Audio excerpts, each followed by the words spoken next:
இயேசு கிறிஸ்து அவனை பார்த்து எழுந்திருந்தார். ஆமென். உடனே பைபிள் சொல்லுது இமீடியட்லி, அட் ஒன்ஸ் உடனே அவன் இருந்த எல்லா சூழ்நிலையும் தாண்டி எழும்புகின்ற பாக்கியத்தை கர்த்தர் கொடுத்தார்.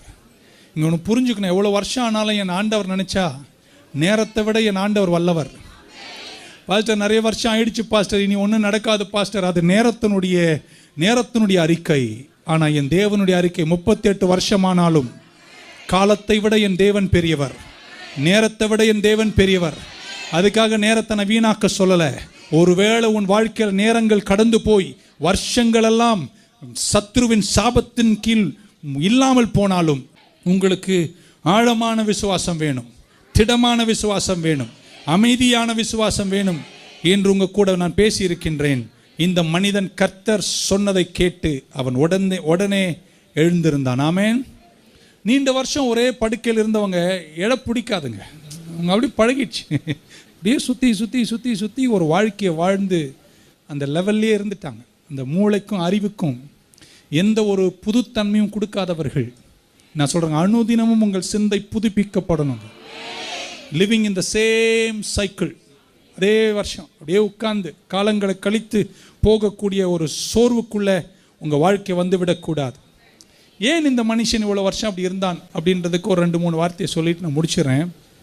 38 வருஷமாக தனக்கு அடைந்த ஏமாற்றத்தினுடைய சோர்விலிருந்து அவன் எழ வேண்டியிருந்தது. நம்பர் 1, நீண்ட காலம் ஏமாற்றம். 38 வருஷமும் இது எனக்கு நடக்கும், இது எனக்கு நடக்கும், இது எனக்கு நடக்கும், இது எனக்கு நடக்கும் என்று நினைத்து நடக்கவே இல்லை. ஆமென்.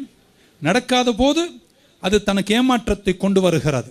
அவனுக்கு அது ஏமாற்றத்தை கொண்டு வந்தபோது அந்த ஏமாற்றத்தால் ஏற்பட்ட சோர்விலிருந்து எழும்புவது அவ்வளவு லேஸ் அல்ல. ஆமென். அதில் மாட்டிக்கொண்டான். ஒரு ட்ராமா, ஒரு வேதனை, ஒரு வீழ்ச்சி, அதிலே அவன் இருக்கின்றான். இன்னைக்கு உங்களை பார்த்து சொல்கிறேங்க, ஆனால் எனக்கு என்னதான் அவனை பற்றி சொன்னாலும் எனக்கு பிடிச்சது என்னன்னா, 38 வருஷமும் இந்த முறையாவது எனக்கு நடக்கும்னு வந்தான் பாருங்க. இந்த குளத்தில் விழுவான்னு ஒரு எதிர்பார்ப்பு இருந்தது பாருங்க.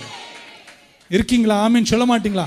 உங்களை பார்த்து சொல்ற, எவ்வளவு கஷ்டமா இருந்தாலும் கர்த்தர்கிட்ட வருவதை நிறுத்தாதீங்க.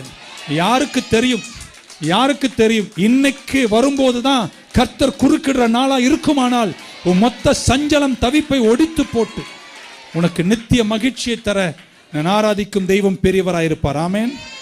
ஹல்லேலூயா.